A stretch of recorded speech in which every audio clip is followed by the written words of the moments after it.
عار دلانا کسی کو بڑی برائی، بڑی بیماری ہے، گناہ ہے عار دلانا. کوئی شخص توبہ کر چکا ہو کسی گناہ سے، اس کو عار دلایا جائے. من عیر اخاہ بذنب قد تاب منہ لم يمت حتى يعمله.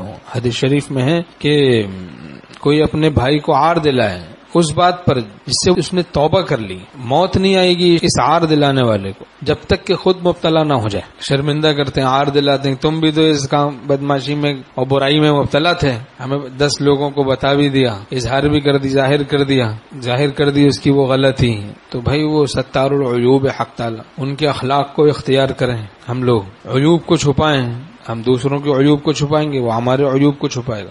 ہمارے شیخ رحمۃ اللہ علیہ فرماتے تھے کہ کسی کا لڑکا اگر برائیوں میں گناہوں میں مبتلا ہو تو وہ نہیں چاہتا کہ میرے لڑکے کی برائی چوکوں پر، لوگ ہوٹلوں پر، سر عام جگہ جگہ گیدرنگ میں ادھر ادھر برائی کریں میرے لڑکے کی. کوئی باپ نہیں چاہتا کہ میرے بیٹے کی اس طرح سے برائیاں ہوں جگہ جگہ. تو اللہ تعالیٰ نہیں چاہتے کہ میرے بندے کی جگہ جگہ چوکوں پر جگہ ادھر ادھر برائی ہو. حق تعالیٰ اس کو ناپسند فرماتے ہیں. وَهُوَ أَرْحَمُ الرَّاحِمِينَ، وہ سب رحم کرنے والوں سے بڑھ کر رحم کرنے والا ہے. تو اگر کسی کے ساتھ ہمدردی ہے تو اس کو اکیلے میں ادب کے ساتھ بتا دی جائے اس کی غلطی، تو اصلاح ہو جائے گی.